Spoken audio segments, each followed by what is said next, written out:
So really, it's very much about the mindset and the way that you approach these things. So with that being said, Chris, do you think that there's any particular mindset that you like to instill within a customer's organization when it comes to e-commerce? Yeah, I think that there's a huge one. It really all comes down to being customer centric. I'm saying build your digital experience around what it is that the customer's actually trying to achieve when it comes to buying from you.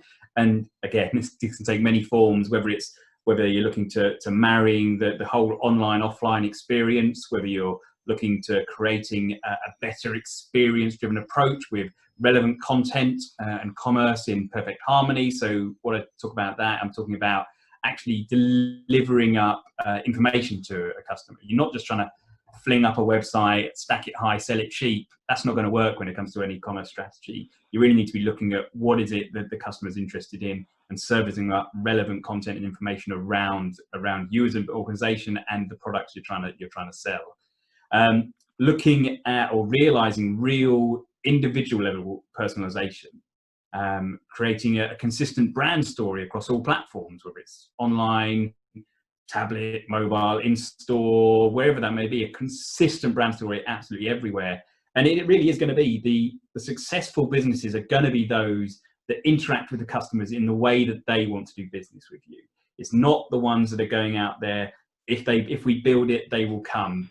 Those days are gone, right? So you really do have to be a lot more thinking about your end customer as an individual and how they want to interact with you. And that's the kind of mindset you need to go into any project around e-commerce with what you're trying to build. And I think, again, it's got a slightly more delivery focus, what I'm about to say, but at an individual stakeholder level, at whatever level in the people that actually own that sort of e-commerce objective within a business.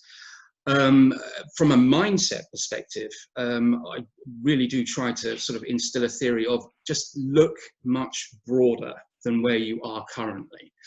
Now that can be taken in two different ways. You could be talking to a team that are particularly interested in the creative and the content output, but they might not necessarily, they will have a stack load of questions in terms of how could we possibly, and the only way to get the answers to those questions is to work with the other core components of the team to understand what links things together and what can actually make that, whether it's a brand message, whether it's a product message, whether it's just the way you're merchandising or bundling goods together, really work from a end customer perspective.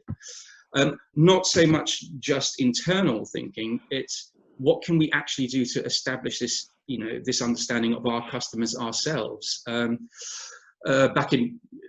my past in retail, it wasn't uncommon for myself and maybe, the head of our quality assurance team and maybe one of our UX practitioners to actually stand in supermarket aisles or shop aisles and actually talk to customers about what their pain points were, and then translate that back into something that a business can actually use to quantify. Well, hold on.